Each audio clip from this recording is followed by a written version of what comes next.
उर्फ सोनू याला मी मान्य सरांना विनंती करतो की यांनी सोनू उर्फ भूपती याला संविधान व श्रीफळ देऊन त्याचे आत्मसमर्पण करून घ्यावे आणि त्याला पुढील आयुष्यासाठी शुभेच्छा द्याव्यात।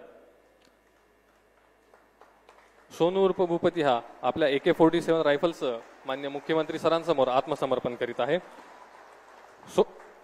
हा मागील 40 वर्षांपासून माओवादी संघटनेमध्ये कार्यरत होता।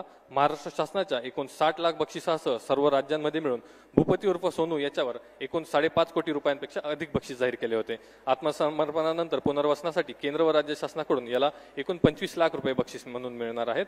तसेच दिनांक 1 जानेवारी 2025 रोजी भूपती उर्फ सोनू याची पत्नी DKZCM तारक्का सीडाम हिने मान्य मुख्यमंत्री तथा गृहमंत्री महाराष्ट्र राज्य श्री देवेंद्र फडणवीस सर यांच्या समोर आत्मसमर्पण केलेले होते।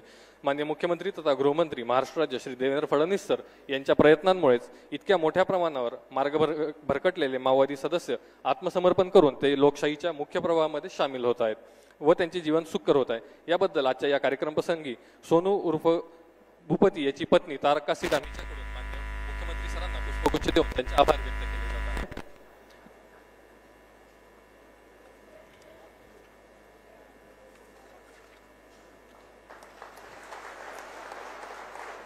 यानंतर या संपूर्ण आत्मसमर्पणाच्या कार्यक्रमासाठी विशेष परिश्रम घेणारे अधिकारी व अंमलदार यांना मान्य मुख्यमंत्री तथा गृहमंत्री महाराष्ट्र राज्य श्री देवेंद्र फडणवीस सर यांच्याकडून प्रोत्साहनपर बक्षीस देण्यात येणार आहे। मी मान्य सरांना विनंती करतो की सरांनी आपल्या हस्ते या बक्षिसाचे वितरण करावे। यासाठी